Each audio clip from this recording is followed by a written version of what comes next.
don't know. All right.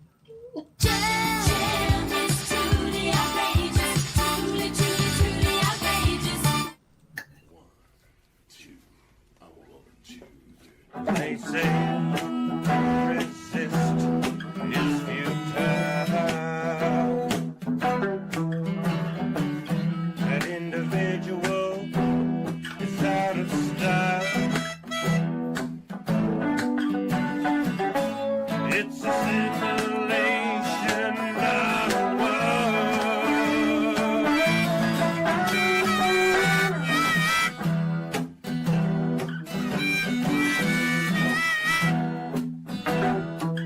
But I know less about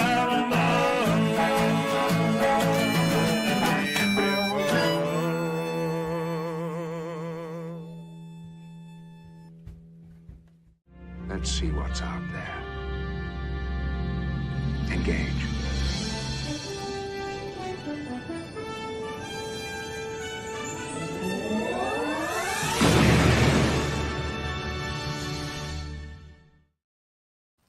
Hello and good evening. Star Trek The Next Generation Season 2, Episode 4, The Outrageous Okona, or Okona, truly, truly outrageous, is over, and it has been since December of 1988. But we're just getting started here in February of 2025 here on Live Long and Podcast as we continue our mission to watch every episode of Star Trek The Next Generation, talk all about it, and review it.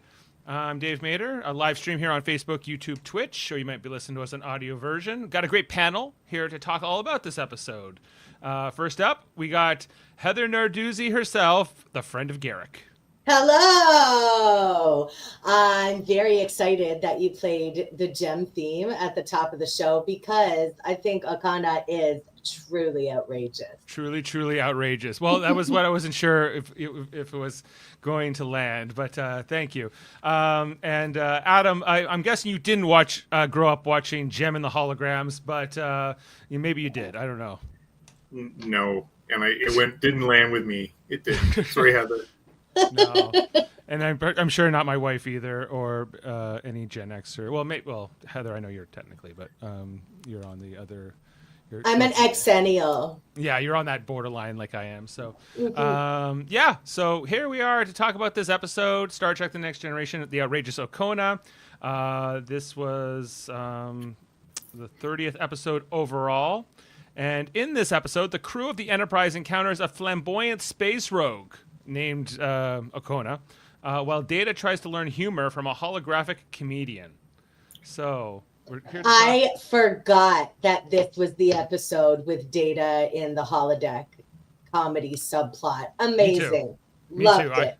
I forgot that this was part of it. This is the second appearance of Whoopi Goldberg as Guinan, as she tries to be sort of a mentor here to Data.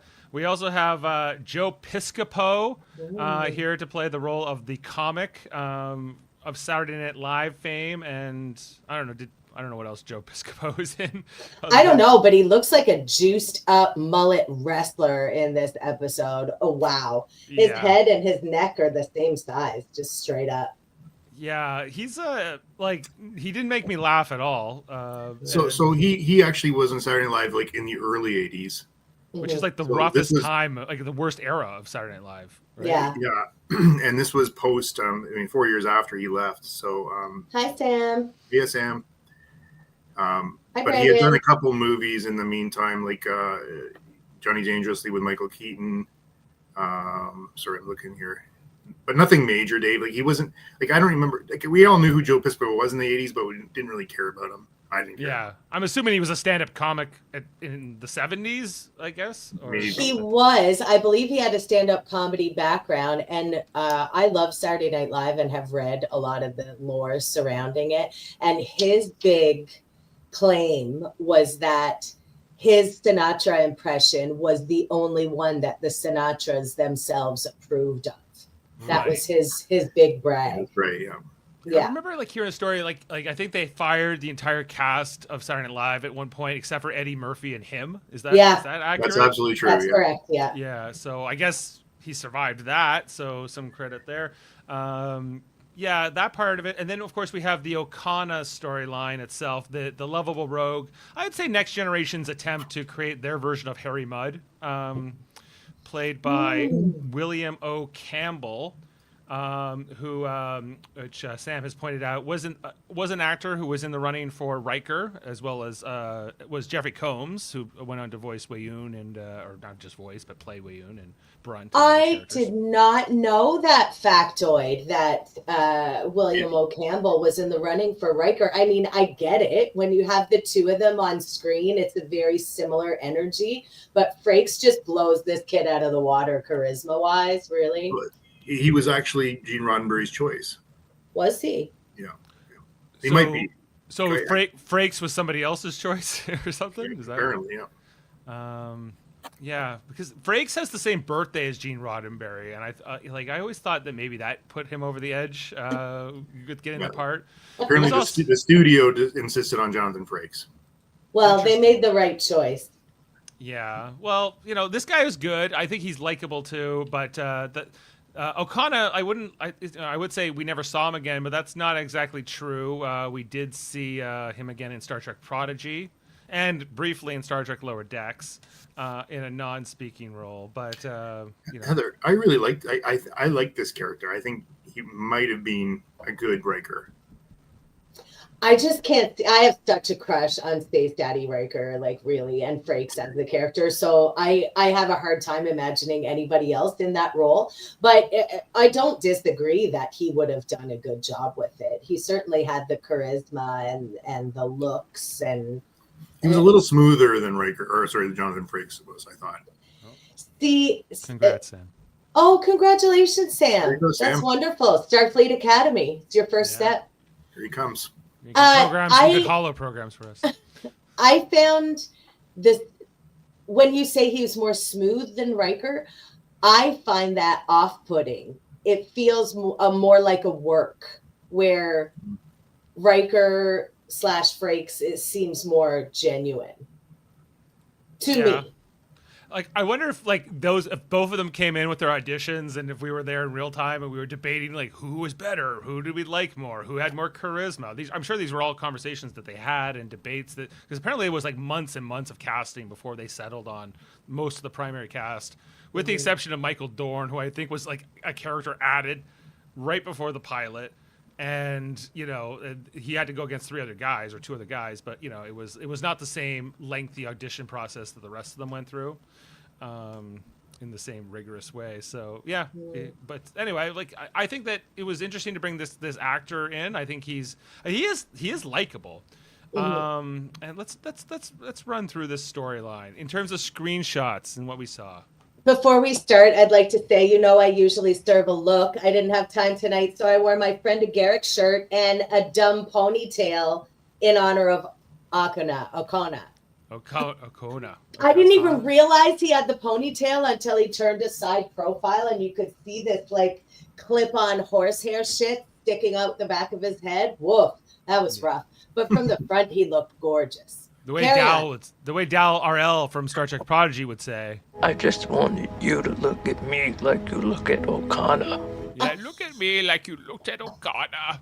Okay. All right. So the Enterprise is going along. They're kind of having a quiet day as the episode starts off, but they find there's this ship that's kind of approaching or has got damage to it. They find it's equipped with lasers. Lasers, which are not too impressive to ships with phasers, I suppose. So we see the ship. I don't even know if we get a name of this ship, but they establish a hailing frequency with Okona, and we get a shot of his butt to start off the episode on the view screen here. I guess showing off the moneymaker, if you will. As they're getting to know him. There's kind of Troy's into it.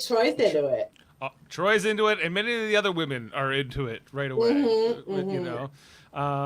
Just with his sense of emotion, he talks about he's always in trouble and whatever else. So Picard mutes the audio, and he's like, "Troy, what's the deal with this guy?" And she's like, "He's fun, and he's not malevolent. He's kind of a marches to the beat of his own drum, if you will, kind of off, a little different, not a conventional guy, you know. So Look, they weren't trying to hide anything here. I mean, he was let's just call it for what it is. He's a pirate. He's a pirate. A rogue is the word she rogue. uses. And very Han Solo coded, like really. 100%. Right. And I also noted when Data went off on his usual like listing definitions after she said rogue, the last thing he said was wild elephant. Yeah, that was weird. That was weird. Wild elephant, and then he gets cut off. Like it's one of those things where they're like, "Okay, Data, okay," and they move on here.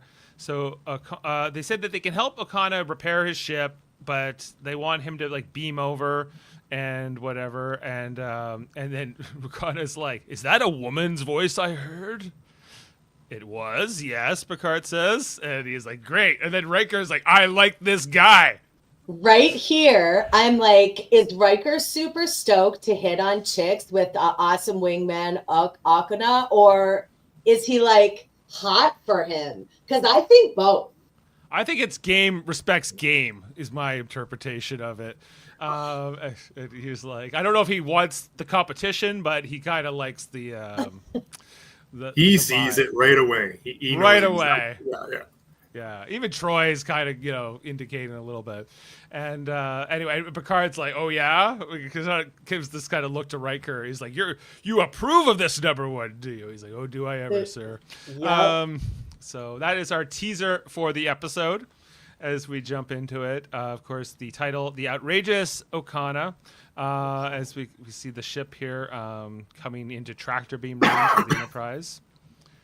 Of course, William O. Campbell is the star here, and Riker kind of leads the maneuver here. I guess Okona's still on his ship at this point, and they put the tractor beam on. It's not that well. It's a whole thing that happens in the episode, but anyway, we also see here Joe Piscopo's Joe name. Piscopo gets a special guest star credit. He still had that leftover SNL cachet.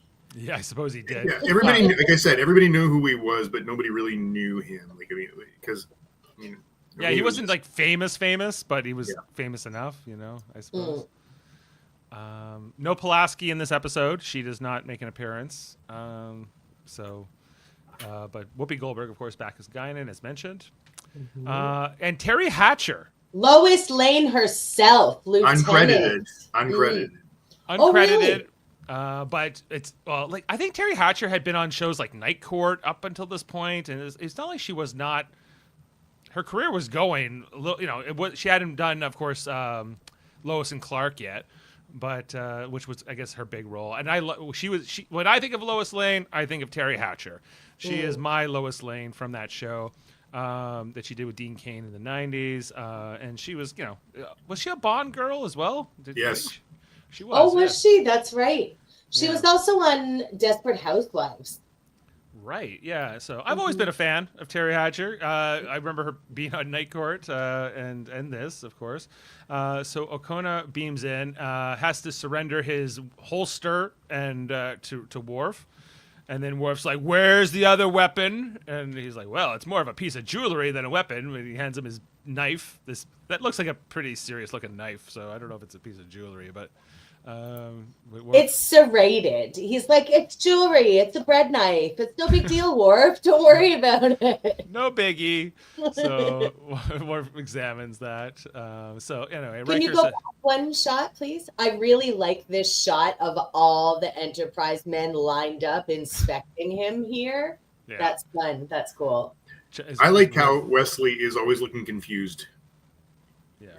Because I think he sees like something's up, but he doesn't exactly know what they're all talking about. Mm-hmm. If Ashley was here, she'd be pointing out how much she hates the pants on Wesley's outfit. Yeah, she does hate those pants. Yeah, and I can't blame her. Mm-hmm. Anyway, so they meet Okona, and they're going to show him. He wants to inspect the repair works and everything else.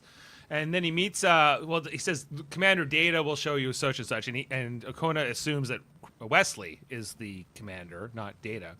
But then he has to meet Data, and he says, well, whatever. But then he turns his attention to Terry Hatcher, the transporter chief here. And, Operator, Robinson. Right. Operator Robinson.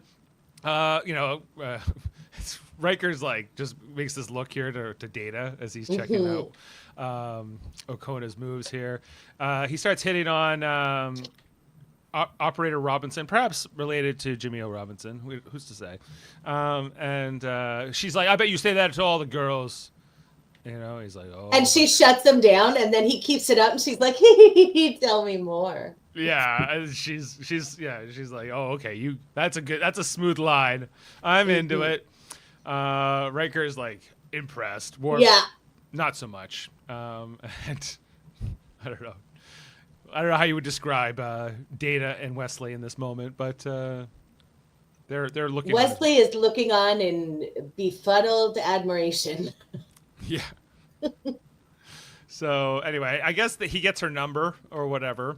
And then they move on. So then Data is showing him around along with Wesley, and he's like, hey, what do you think of all the women here, Data? He's like, well, I'm an android. And he's like, well, have you seen any hot computers lately? And he was like, what? And that's a joke. And then Data gives like this weird, awkward laugh, like, of course. Which is every woman like rejecting stupid jokes like that. Yeah. That's cute. Kind of a fun moment here. It is a very fun moment. I wanted to mention when he asks Data if there are any good-looking women around, and Data says, sexual attraction in this context is not part of my programming. I'm an android. I thought a post online about that sentence specifically where somebody was saying they thought it was neat that Data had said sexual attraction in this context is not part of my programming, because we know it is in different contexts. In a different yeah, he has to be more specific there. Yeah. I thought that was a really fun moment, and then Wesley grinning in the background, loving it. Yeah. Well, and it's not just Wesley. It's also like Geordi here. We'll see. Kind of really likes Okona right away. Like the whole crew seems to, right? He's a likable guy, Dave. The women love him, and the men want to be him. You know, this kind of thing. Because Geordi's trying to fix this thing, and he's like, "Well, I got this thing." And he's like, "Well, I can't get that material. What am I gonna do?" And he's like, "You'll be fine. This will never wear out. This is gonna be this repair will last forever." And then Data showing Okona to the next room or wherever he's going next. I guess he's going to see Terry Hatcher. And so, but there's a couple of moments here between them where he's like, are you capable of love? And he's like, you mean the emotion or the physical act? He's like, is there a difference? And he goes, well, or there is no difference. And so there's kind of like this philosophical debate between them where, Data a few times says, well, I think you got it kind of wrong, right? I think this is really cute where he links his arm through Data's and like marches them down the hallway. It's fun. He's very likable. Yeah, he is. Like, what do you think of his outfit? I like his I like the outfit. The ponytail is absolute trash. Like, I cannot get on board with that ponytail. But the outfit is cute. I like the quilted shoulders. And when you see a full shot of him, how he's got like what appears to be like a leg plate of armor, and the jean, he's got like kind of an acid wash jean pant situation happening. A couple times on the bridge, the lighting isn't very complimentary to those pants, I think. But yeah, it's a very pirate uniform. It is, and it informs his character completely, right? Yeah. Oh, for sure. I mean, look! You got the low V cut. Doesn't have any chest hair.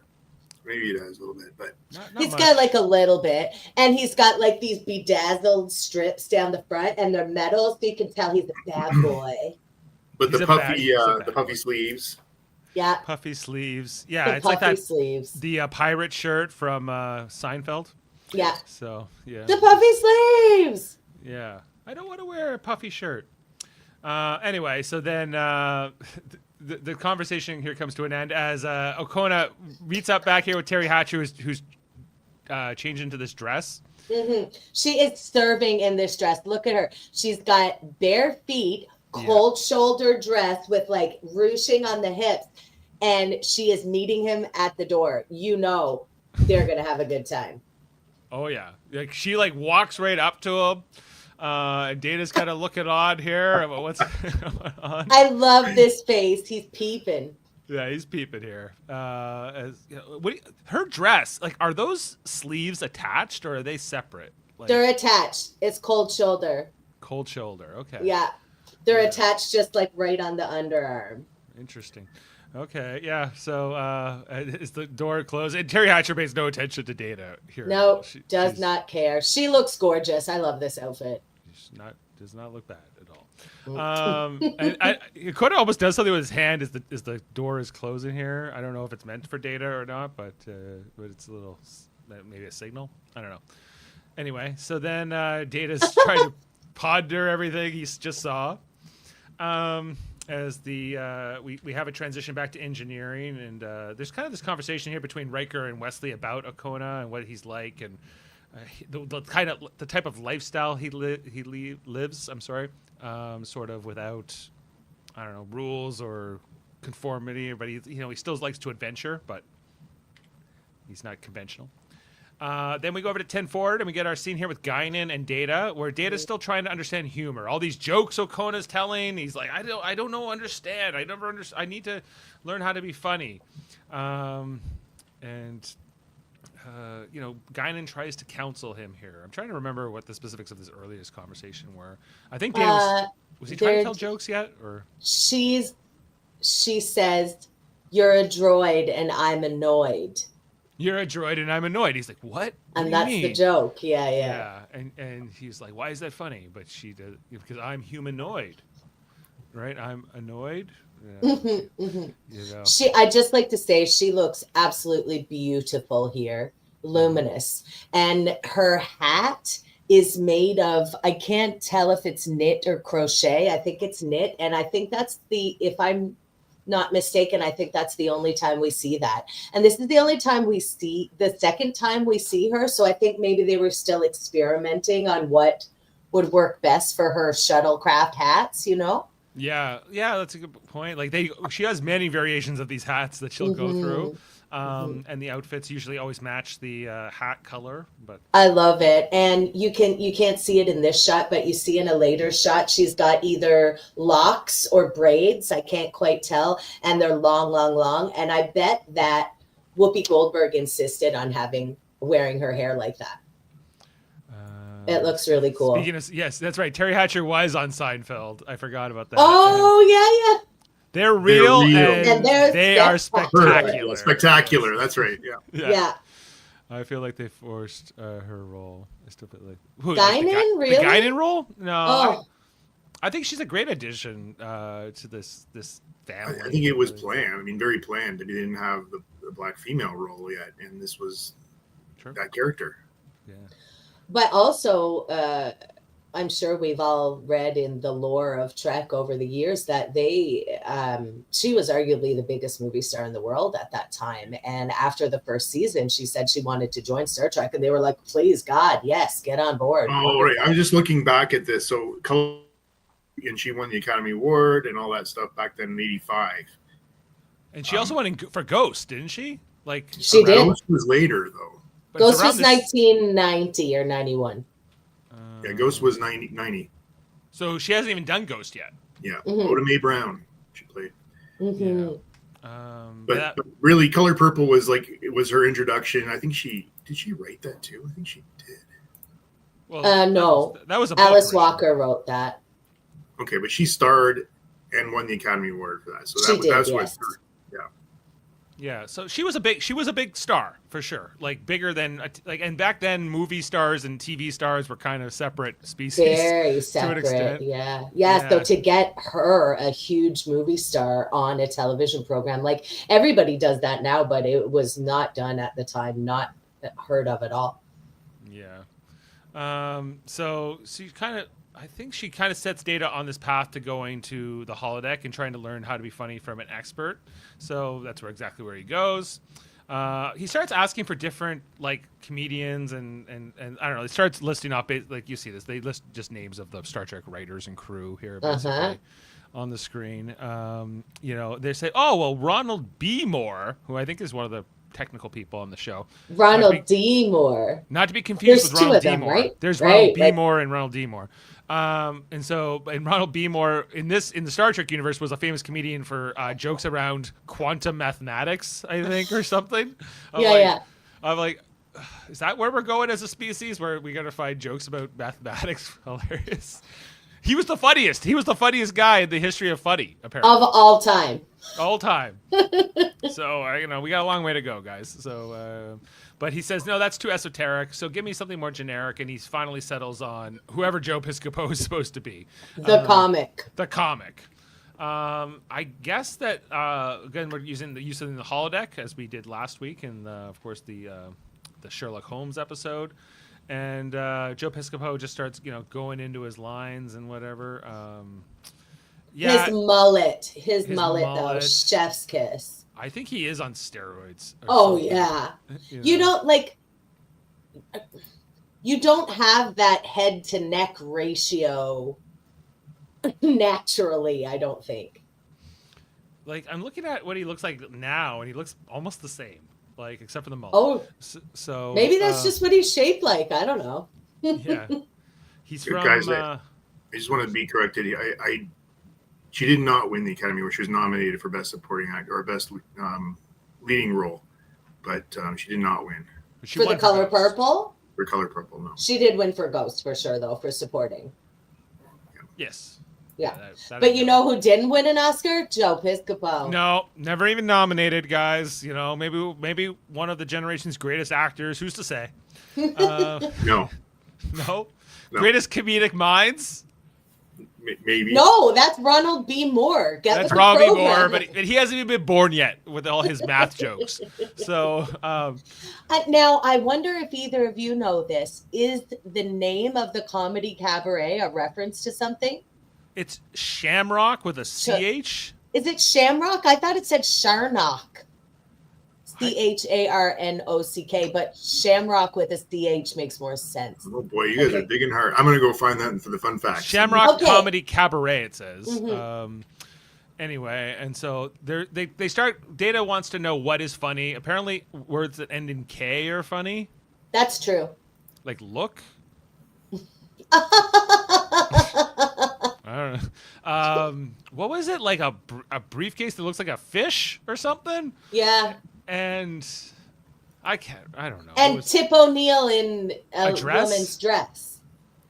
Like I didn't like a lot of these references like over my head. Like I'm like because I guess like Joe Piscopo's character is meant to be from like maybe the 50s or 60s or even the 40s. I can't quite It's tell. very like it's giving Borscht Belt, like that era of comedy, especially with the the Data's getting on with later. So yeah, those references are older than us. Older, yeah. I'm like I don't know what you're Older than talking me. about. And then Joe Piscopo gets up there and does like a Jerry Lewis thing. Brutal. That I- wasn't even funny when Jerry Lewis was doing it. I've never found Jerry Lewis funny, but apparently he's one of the funniest people ever. Like a lot, so maybe it's just a generational thing. I don't know, but like anyway. Well, they didn't have a lot to laugh at back in those days, you know. You know what? He's funny and like, look, if you watch a movie from the 50s, when I think, or sometimes he's funny, but no, he's not. He never was. No. Yeah. That's basically it. Data speaks for all of us with that expression. he's like getting up there and acting like an idiot is funny, and Brent Spiner I think is getting into this in the moment, but I don't know. It's not that I don't love it, honestly. It's not that hilarious to me, but I thought the two of them with the teeth in and Spiner like picking up on it as Data, I thought that was really fun. Like I didn't find the comedy itself funny, but no.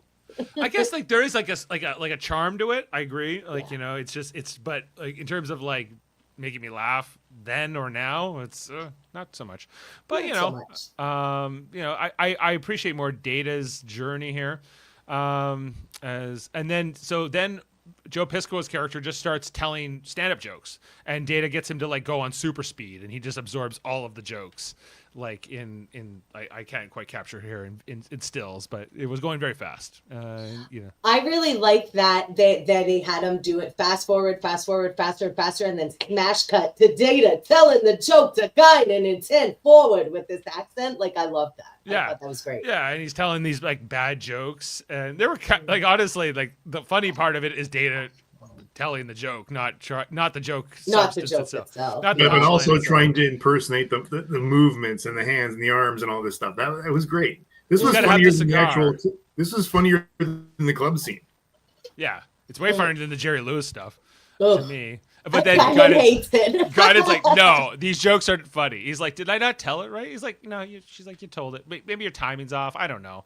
Just it didn't And make me then he says, "My timing is digital." That was cute. And then she laughs, and he goes, "Was that funny?" She goes, "Yeah, but never mind." And I do But like never this dynamic that Whoopi Goldberg's Guinan is already establishing with Data, really on this first meeting, because I think in the first episode that she was in, she didn't talk to Data at all. So this is like, right away they're jumping into it. And I think that I really do appreciate it more so than I guess the Pulaski stuff of last week, but this is kind of a different approach, and she kind of accepts Data obviously more readily than Pulaski does. So there's That's not hard. That's not hard. That's kind of like you're kind of setting the bar low here. So then we go back to the other storyline where Worf says, "Hey, there's a ship coming towards us, Captain," and he goes, what is it?" And then Worf says, "Captain, they are now locking their lasers on us." He hits that L so hard that I wrote it down. It's just, Lasers. yes, it was just really funny to me. And they got lasers on us, and Riker goes, "Technically, we're supposed to get a yellow alert." That's. What the I wonder if regulations- Mike Myers took any of this for the their Dr. Evil character, but apparently Dr. Evil's based on Lorne Lord Michaels. Michaels. Yeah. Yeah. So. I like this little scene here of them like basically making fun of this little shitty ship with its lasers. They're like, "Oh, yellow alert!" Ooh. Yeah, very old regulations, apparently. Yeah. And so they are getting ready to attack, but they couldn't even get through the deflectors or anything. So we meet the first of the alien captains here, I suppose. This one, Debin is his name, played by Douglas Rowe. He says, "I want Okona. He's a criminal, and I want him right away." And Picard's like, "Well, what did he do?" He's like, "He's a criminal. Just give it to me, or I'm gonna blow you away with my little itty bitty ship. I'll show you. Hand him over." So I think that Picard checks in with Troy. Troy's like, "Well, he believes what he's saying. He believes that so he thinks he's in the right." He really thinks he's going to do something here. Mm-mm. Yeah, he believes that Okona's committed a crime and he deserves to be. So in this scene, I just imagine Picard going, "Oh God, now I'm into something here. I don't want to be part of. This is just not for me." Right. Mm-hmm. Then another ship shows up here, and I think that Worf refers to it as a Mogfly or something like that, which we find out is like a Klingon fly that's not even as big as a mosquito and makes this annoying buzz sound, but can't even sting you. I guess that's the what these ships are to him. As the other alien ship here, the father, what's his name, Kushel, I think. Played by Albert Stratton. He's from the other planet. I don't know if they're meant to be humans or aliens, but This is good casting, by the way, between the dad and the son here. They do look a lot alike, hey? Right. And it's a similar kind of a ship, but it's got different markings. And basically these are the two kingdoms that are feuding. It's Romeo and Juliet. It's the Capulets and the Montagues. Yeah, Exactly. exactly. Very much so. And they want Okona. He's a thief and he stole from us. And we need him right now, or we're gonna fire on you. So, I think the kid in the background next to the father is doing a pretty good job of telegraphing that, like, this is not what it seems, know? Right. Like, There's more to this. looking a bit guilty in the background or shifty. because the Enterprise is vastly superior, like, you know, to their ships, you know, so they can't. But they're willing. They're gonna go to town. They're gonna make call the bluff here, and they're gonna want to go out of here. So Picard's like, go find Okona, find out where he is, because they try to call him, but they can't find him. So Worf says, with pleasure, sir. As Worf heads down to the crew decks. It's a long walk here, as he finds Okona is apparently been jumping from quarters to quarters here. Now with this particular lieutenant, and again, they're all into Okona. They couldn't care less about what the hell is going on the ship before yellow alerts or anything else. You know, it's Now this, like, when I was watching this scene, I was thinking, is this woman a crew member? Because yes, she's the crew. She's not a civilian. I know, because when the doors close, you see her nameplate. Oh, okay. Well, So she is very sex drunk on Okona, because Worf opens the door and is like, hey, let's go. And Okona's like, yeah, I'm busy. And they resume smooching. Listen, if my boss opened the door and was like, y'all need to go, and I was like, yeah, just a minute, and kept smooching, like, that's ballsy. That's Okona must be worth it, I think. It must be. Yeah. I was a little surprised at that sort of indiscretion by the crew member, even Terry Hatcher. You know, like, Yeah, like they were like, whatever, he's here, you know. So and then Worf and Okona kind of have like this confrontation here, where Worf like growls at him. He's like, "Yeah, I'd like to kick your ass, but I have to bring you to the bridge. I'm not allowed to hurt you before I bring you to the captain." So honestly, I'm surprised they didn't make out too. Okona's very charming. well, I think Worf kind of maybe sees that. So you know, Klingon mating rituals are a little different. So That's it's true. Okay, that's headcanon to me now. They fooled around later. Yeah, exactly. She was also there. Yeah, so she says, well, he's like, just look what it took for them to drag me away from you, my dear. You know, it was everything. So what happened to Terry Hatcher, though? Why did he move on to her so fast? Who's to say? See, he knows he's going to get kicked off this ship pretty soon, so he's just making as many friends as he can. man, they're setting this up because they want you to believe something in a second here. So let's get there. But Worf then looks at the lieutenant, and she's like, whatever. See you later, you know. And the decor of this room, could I just say quickly, is like peak 80s. Look at these peach chairs in the background. My mother had those. I bet. Why? Also, why couldn't she replicate a blanket for her bare mattress? Because it's wet. They had to get rid of it. Called it. 100%. Yeah. It was the 80s. We Sent didn't those know. to the Replimat. You know, so the decor here. But yeah, you see here when the nameplate closed, it says Lieutenant Diana Cuddles. Gidley. No way. No way. No, I'm just joking. I think it's Giddl. I don't know, something like that. Lieutenant Diana Snuggles. Diana Snuggles will be her new headcanon name. Yes. Anyway, so then they have a little conversation here, Worf and Okona on the way to the bridge. But then, you know, finally, I guess Okona's meeting the captain in person. He's like, you know, but Picard being his normal grumpy self, he's like, I got two ships here who want to fire at me if I had you over. You about explaining all this? He's like, I don't know why they want me. I couldn't tell you why they think here. Troy doesn't believe that. Troy knows he's not being fully forthcoming. Well, Troy's mad that he hasn't gone after her. Mm-hmm. Yeah, and he's like, if this is about me fraternizing with your crew, he's like, you're welcome to fraternize with my crew all you want. And Troy's like, so you're saying there's a chance? So they go to they call up the first captain. They're hail them. And Worf's like, which ship? He's like, the first one. Who cares? You know, let's get on there. And he's like, well, he's saying he's committed no crime, Mr. Devon. He's like, oh yes, he has. Let me show you. And he drags over his daughter, who is clearly preggers. Her dress is cute though. Her maternity dress. They have nice maternity clothes on this planet. Yeah, and of course this is the planet that wears all light and like sort of whatever. And of course the son and his father, they wear like dark red and blacks and stuff like that. You know, so like this is his crime, and Okona's like, gee, yeah, no, right? And it seems plausible that Okona could be guilty of this. You know, and that they need to hand him over so he can be, I guess, married to her is the idea. So then Troy's counseling Picard with how to deal with it. She's like, this might seem weird to us that he's mad about his daughter being pregnant, but to them it's very important. So get on with that. Then they get the other captain. He's like, do you know why the other captain wants you? He's like, no, I never could know that. So we get our first conference call here, guys. I love this. I love the conference call. This is fantastic. I don't know if they had done this before in Star Trek too many times, but I don't remember this before. So this was advanced technology for the time. We can have a conversation with two ships at once. Can you believe it?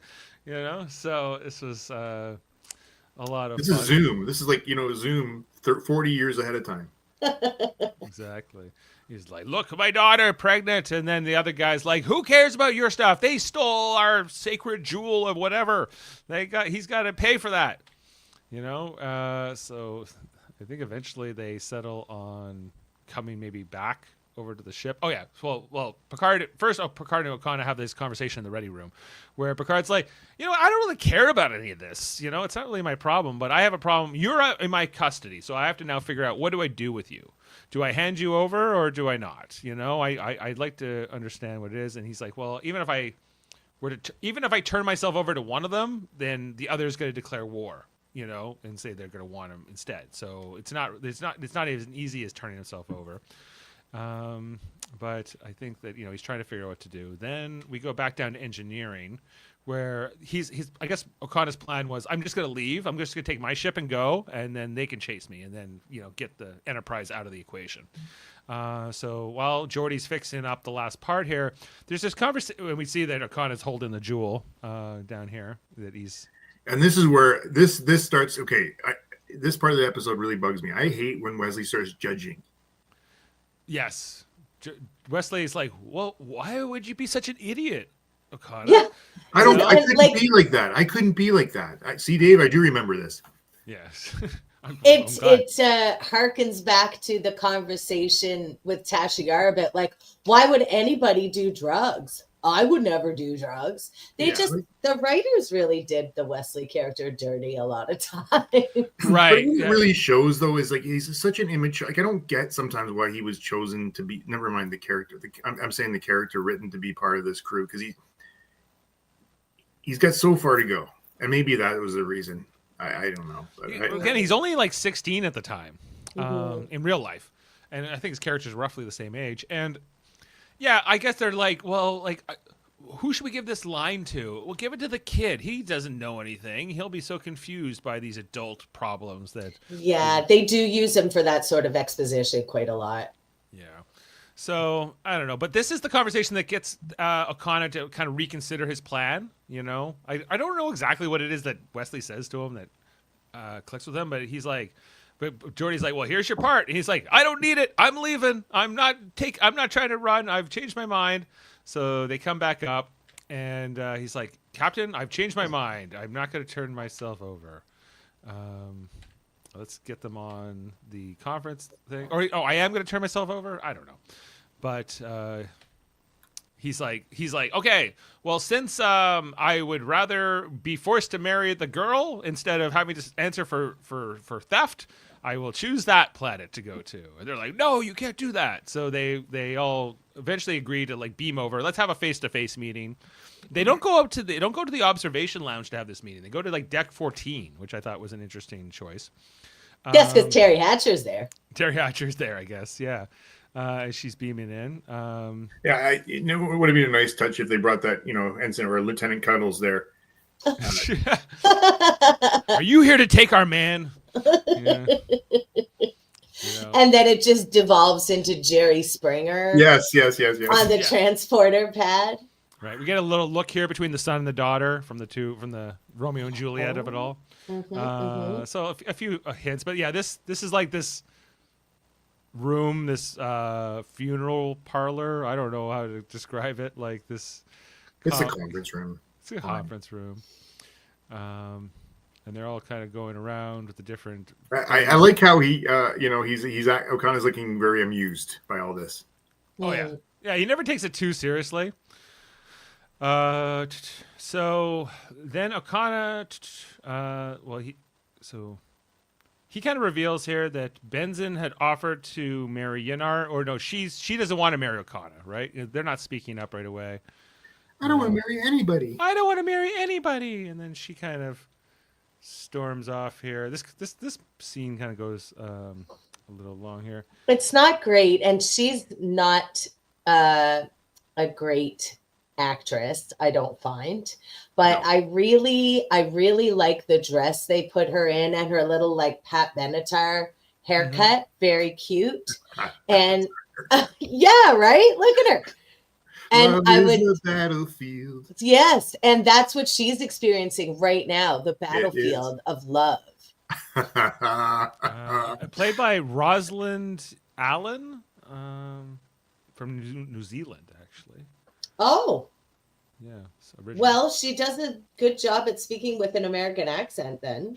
She had been on T.J. Hooker and with Captain Kirk. Was Shatner on TJ Hooker? He was He TJ was- Hooker. He was TJ Hooker. Oh, sorry, boy. Jeez. Yeah. So I don't know. She did a bunch of TV work basically through her Right. career. Anyway, so there's kind of like this whole moment where like the kids aren't really revealing everything here, and he's gonna marry her. But then, of course, the son here, his name is Benzin. He's like, no, father, it's not true. It was actually Okona was working as a go-between for us, and he was going to help transport the jewel because it wasn't stolen. It was just claimed by its rightful heir, me. And I knew once that the gift was given over that the engagement would be real and therefore we'd be married and you wouldn't be able to start up a fight or a war with the other group, right? So, well, then she's like, well, you'll marry Benzin then, the father says. And she's like, no, then you'll marry Okada. You'll marry somebody. My honor has to be maintained here. And then I think eventually they come to the conclusion here that he's like, I'm sorry. The scene ends with the woman, the Yanar here saying, no, I'm not marrying anybody. Then we go back to the holodeck with Data and now joined with Guinan, who go to meet Joe Piscopo here, and she's like, "Oh, this is kind of interesting." So they program an audience here. Okay, wait. Can we go back to the audience? I love. Here we go again. This is perfect '80s. Look at the hair. The barrette, the sprayed hair, the 80s fashions, honey, they are amazing. Let's look at this haircut on this guy. Like, Yeah. I had that hair. You had that hair? Well, that's impressive. No doubt. Then we come back and Okona basically talks Yanar down. She's like, this might have been not the romantic thing you would hope for, but you love Yadzin, or what's his name? Benzin. And you think he's a pretty good guy, right? And don't throw away the relationship simply because your parents don't know how to behave themselves. I love how the dads are getting all soft now. You can see their face. Yeah. Yeah. So she and Benzin decide to profess their love for each other, and now they're going to get together. I guess Counselor Troy didn't have to do much here, or nor did Picard for that matter. And it's all gonna be fine now. I'd like to point out a cute little detail. Go to the next one where we see him holding the jewel. So the jewel that he gives her is, I'm pointing at my screen like you can see it. Jeez. The jewel that he gives her is the same material as like the brooch that he's wearing. Oh. And then she, on her dress, there's like a little metal detail here, and she has bracelets of the same metal on either side. So I just thought that was a nice touch by the costume department. Designers. Yeah, Mhm. well, that's a good point. So it's all a happy family, and of course they're gonna go live on the son's father's planet. No, they're gonna be on the daughter's father's planet. And he's like, Picard's like, okay, I'm out of here. See, you can work this out yourselves from here. Yeah. You don't need us. And Okona, well, he saved the day, and he did his thing. And then we go back to the holodeck as Joe Piscopo kind of does this little warm up, and he introduces Data. There you go. C.H. Sharnock. Sharnock's Comedy Cabaret. Okay. There's absolutely no reference to anything other than it being Sharnock. Maybe they had that sign like left over from another production or something. And they were like, hey, Sharnox, perfect. Slap it up there. So Data goes through the effort of putting on a tuxedo over top of his uniform. And, it's this weird hug from Joe Piscopo. And so, I don't know. And they basically, Data starts doing his impression of Joe Piscopo. And the holographic audience thinks it's hilarious. At first Data's kind of into it. He's making them laugh. He's conquered comedy. And there's this kind of moment where he looks back at Joe Piscopo, who gives him a thumbs up. and he gives a thumbs up back to him. And then the audience starts laughing at that, and Data picks up on it. And Data just starts eventually just holding his hand up or whatever. He's like, that's not funny. You're just laughing at anything. And he's like, no, this is not what I'm trying to do. This is not what I was hoping to think. So eventually he kills the holographic audience, and also discontinues the comic. See you later, Joe Piscopo. You're gone. He leaves there, and there's kind of this heart-to-heart moment between him and Guinan, where he's like, well, maybe I'll never figure out humor. She's like, well, there's more to being human than jokes and making and funniness. And he's like, yes, but nothing's more elusive than that. And that's kind of the moment it ends on here, as the Enterprise is still tractoring Okona's ship. Data is now back at his post. Okona's back on his bridge, and they kind of say, bye, Okona. I can't remember what Wesley says to him. Like, try to have a little fun every day, like that kid in Star Trek. Insurrection. Thank you. And his name is Armin, and he has a house hippo. That's right. So anyway, and Riker's like, bye, Okada. You were amazing. I loved you. I loved every minute you were here. Then there's some joke here at the end, which I didn't find very funny. Take my wharf, please. Because then Data starts telling jokes, and it's like not the funniest thing. And he's like, warp speed, Captain. Yes, right away. All right, let's go, please. And boom, that is our end. That is the end of our episode, plot wise. So, anyway, Adam, do you have some fun facts for us? I do have some fun facts. I would love to hear them. All right. Okay, so we're going to go with, first of all, Joe Piscopo was actually allowed to improvise for as much of his own jokes and dialogue during this episode, including the Jerry Lee Lewis impersonation. Jerry Lewis was actually approached to play the comic, but there was a scheduling conflict which allowed, caused by Lewis's guest on Wise Guy. But you know what? Jerry Lee Lewis was still a thing back then. This is me now saying, because he did the Labor Day Kids Marathon every year. Remember Jerry's Kids. Let's be clear. Jerry Lewis, the comedian, and Jerry Lee Lewis, the musician, are two different people. Okay, sorry about that. That was just me I thought that was the same guy. All right, but anyway. I think they're different guys. Maybe I'm wrong. Well, maybe somebody can check that. Okay. I think Jerry Lee Lewis is different than Jerry Lewis. Yeah. Terry Hatcher asked her name to be removed from the credits, as many of her scenes were cut. Oh. So somewhere out there's a lot of B-roll with Terry Hatcher in it. Well, I wonder if Lieutenant Cuddles got any B-roll. The holodeck terminal lists the name of the comic Ronald B. Moore, as you guys called it, as a reference to the visual effects supervisor, Ronald B. Moore, who helped assemble the graphic. He is not to be confused with Ronald D. Moore, who had yet to join the staff. Right. Ronald D. Moore, the writer. Right. The window display frame behind Debin was actually, while he was speaking on the Enterprise, was actually a modified use of the battle bridge. Oh. And then Okona asked Data if he'd ever been drunk, and Data says not from alcohol, which is a reference to the Naked Now. The Naked Now, where he also used his sexual function. Yes, right. Just give me a second here. Just trying to find another good one here. The fact that Guinan coaches Data in comedy is something of an inside joke, as she was such a stand-up comic at that time as well. That was what she Right. was. Yeah. Right, you're like that's kind of like the downside is like Whoopi Goldberg would have been much funnier in this like comedic role, like the comic role, Yeah. or even doing the stand up than Joe Piscopo, Mhm. So this is I'll leave this one. This is a fun one. When Okona goes to meet the transporter crew member in her quarters, Terry Hatcher, the door is marked 080669.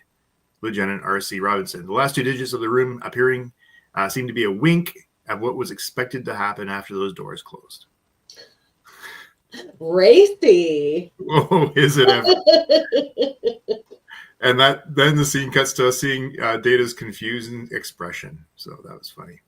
The actor who played the son was also on Seinfeld as the guy who called out George for double. He was that guy. Yes, that's right. You double dip that chip. Lots of Seinfeld connections here. That's it. Like so many people have been on Seinfeld. You can connect it everywhere. But like when you're like yeah, it's the same face. I just figured that out. Thank you, ambulatory bird. And what's Sam saying? Dave, so you're saying you want Guinan to be like Neelix? Oh God, no. No, I don't think Nobody it's saying wants that. that. No. But it's the new Tuvix, Skynix. Guinix. Okay. Well, Adam, is that the? Yeah, leave it there. Any Okay. reference to 69 can't go further than that. All right. Well, then let's rate this episode. Sorry. Let's pull this up. So this has a 6.2 on IMDb, which is a little lower than most of the previous episodes we've done. Adam, do you want to start us off? Yeah, I'll go for it. This was a fun episode, not a great episode. It was a fun episode. I'll say a 7. 7. Okay. Heather?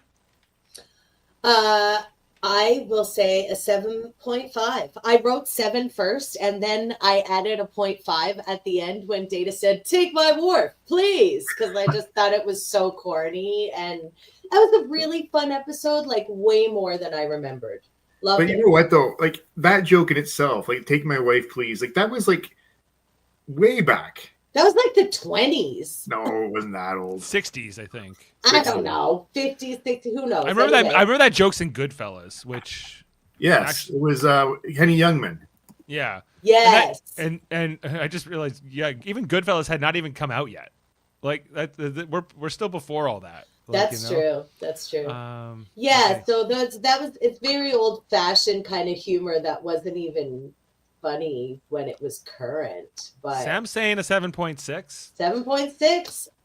I don't like this episode as much. I am a little lower. I'm gonna go 6.5. Even though I don't think it's fine. It's a pass, but it's kind of like I don't know. I think the Joe Piscopo of it all is my least favorite parts, and I think that Guinan is my favorite part of it. So I feel real mixed on it. I like Okona, but I find the storyline with the Romeo and Juliet kind of predictable and a little boring. Sure, So- but Data, though, I think makes up for Piscopo too. I think that Same. he's funny.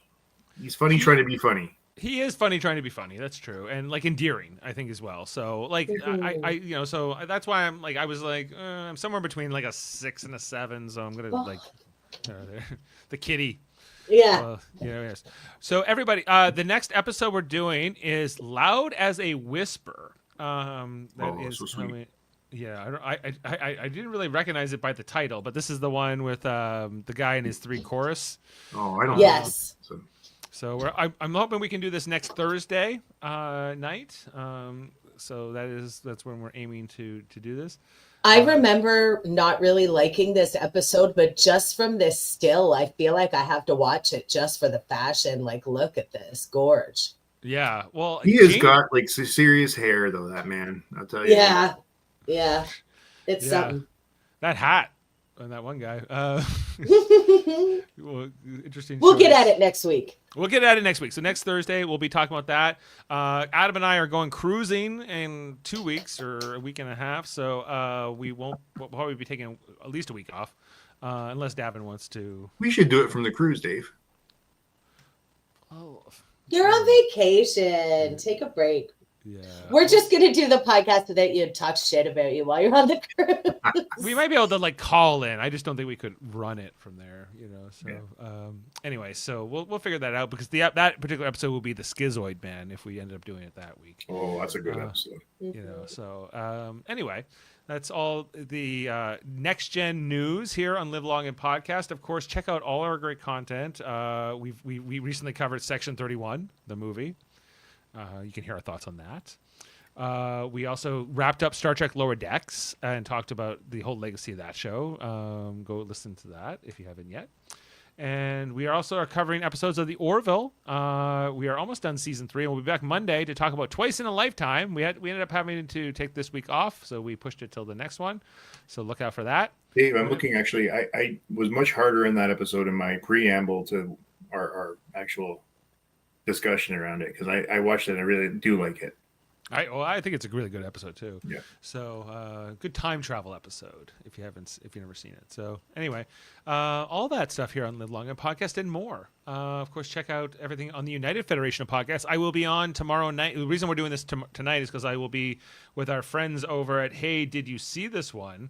For some reason, I don't have their graphic handy, but we're talking about the James Bond movie, The Living Daylights, from like around this time. I think it came out in the late 80s. I've never seen it. Yep. So I will be.